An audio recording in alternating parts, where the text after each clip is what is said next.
Clean government சொன்னாங்க. இதுதான் உங்க கிளீன் கவர்மெண்ட்டுடைய லட்சணமானு மக்கள் கேட்க ஆரம்பிச்சிட்டாங்க. இப்படி நீங்க கூவத்தூரையும் மிஞ்சுற அளவுக்கு அடிக்கிற கூத்த பார்க்கும் போது இந்த அரசு எத்தனை நாளைக்கு நீடிக்க போகுதுன்னு மக்களுக்கு அந்த சந்தேகம் வர ஆரம்பிச்சிருச்சு. முதல் கோணலே முற்றிலும் கோணல்ன்ற மாதிரி உங்க நடவடிக்கை எல்லாமே இன்னைக்கு நடந்துகிட்டு இருக்கு. இப்படி எம்எல்ஏக்களை எல்லாம் கடன் பெற்று ஆட்சி நடத்துகின்ற முதலமைச்சர் தான் அளித்துள்ள போலி வாக்குறுதிகளை நிறைவேற்ற முடியாதுன்னு தெரிஞ்ச உடனே முந்தைய அரசு, அதாவது எங்களுடைய அரசு வளர்ச்சிக்காக பெற்ற கடன் குறித்து தவறான கருத்துக்களை தந்து மக்களை இன்னைக்கு திசை திருப்ப முயற்சி செஞ்சு கொண்டிருக்கிறார். பெரும்பான்மையும் இல்லாத, அரசியல்ல அடிப்படை நேர்மையும் அல்லாத இந்த அரசு நல்லாட்சி தரும், தமிழ்நாட்டு மக்களுடைய உரிமைகளுக்காக போராடும்னு மக்களுக்கு துளியும் நம்பிக்கை இல்லை. முக்கியமான ஒரு விஷயத்தை இங்க நான் பதிய வைக்க விரும்புகிறேன். உங்களுக்கு ஓட்டு போட்ட மக்களே நடக்கிறதையெல்லாம் பார்த்துட்டு ஒரு பெரிய தப்பை பண்ணிட்டோமோன்னு இன்னைக்கு வருத்தப்பட ஆரம்பிச்சிட்டாங்க. மக்களுடைய அந்த உணர்வை வெளிப்படுத்தும் விதமா இந்த ஓட்டெடுப்பில் கலந்துக்காம திராவிட முன்னேற்ற கழக உடன்பிறப்புகள் உறுப்பினர்கள் நாங்க வெளிநடப்பு செய்ய போறோம். நாங்க வெளிநடப்பு செஞ்சாலும் அதனால பேரவையுடைய எண்ணிக்கை அளவு குறைஞ்சு நீங்க நிச்சயம் இந்த வாக்கெடுப்புல வெற்றி பெறதான் போறீங்க. அப்படி வெற்றி பெற்ற பிறகாவது மக்களுடைய நம்பிக்கையை காப்பாற்றுற மாதிரி உங்களுடைய பணிகள் இருக்கணும், உழைங்க. எங்க தலைவர் திரு முத்துவேல் கருணாநிதி ஸ்டாலின் அவர்கள் கடந்த 5 வருஷமா ஒவ்வொரு குடும்பத்துக்கும் பார்த்து பார்த்து திட்டங்களை நிறைவேற்றி கொடுத்தார். அந்த திட்டங்களை எல்லாம் நீங்க தொடரணும். தயவு செஞ்சு அதில் அரசியல் செய்ய வேணாம். ஏன்னா இந்த மாசம் 15ஆம் தேதி கலைஞர் மகளிர் உரிமை தொகை 1,31,00,000 தாய்மார்கள் காத்துக்கிட்டு இருக்கிறாங்க. அந்த 1000 ரூபாய் வருமா அப்படின்னு காத்துக்கிட்டு இருக்கிறாங்க.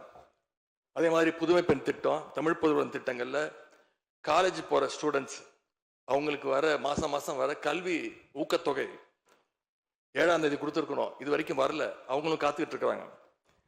இப்ப ஸ்கூல் இல்லைனாலும் ஜூன் 2ஆம் தேதி ஸ்கூல்ல ரீஓபன் பண்ண போறாங்க. அப்ப காலை உணவு திட்டத்துக்காக பள்ளி மாணவர்கள்லாம் காத்துக்கிட்டு இருக்கிறாங்க.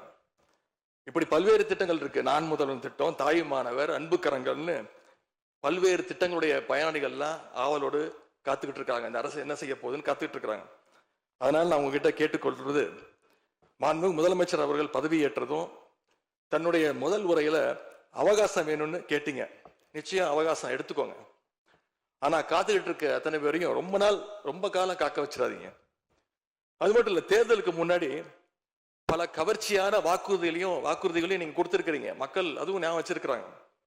மகளிருக்கு மாசம் 2,500 ரூபாய், ஆண்டுக்கு 6 சிலிண்டர், தங்க செயின், மோதிரம், பட்டுப்புடவை, வேலையில்லா இளைஞர்களுக்கு உதவித்தொகைன்னு அந்த லிஸ்டும் நீண்டுட்டே இருக்கு. பெரிய லிஸ்ட் தான்.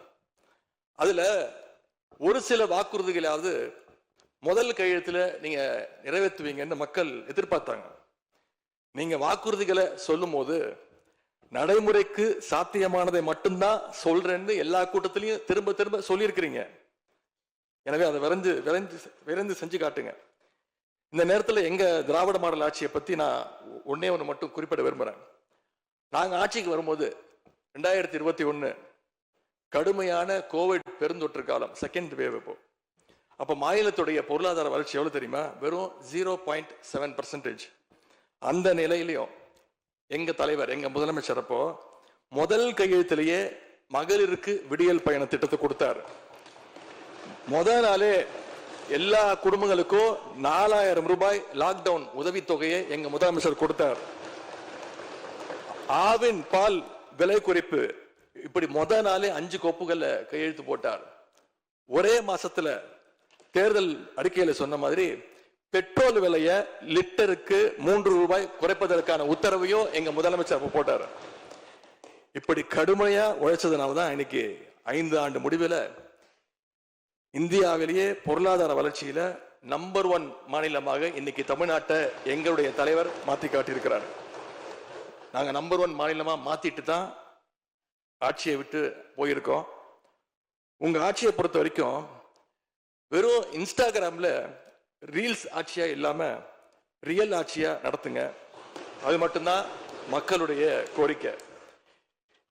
எங்களுடைய தலைவர், திராவிட முன்னேற்ற கழகத்துடைய தலைவர் முத்துவேல் கருணாநிதி ஸ்டாலின் அவருடைய கட்டளையின்படி நீங்க ஆட்சியை தொடர நாங்க தடையா இருக்க விரும்பல. அந்த வகையில பேரவையிலிருந்து நாங்க வெளிநடப்பு செய்கிறோம். நன்றி, வணக்கம்.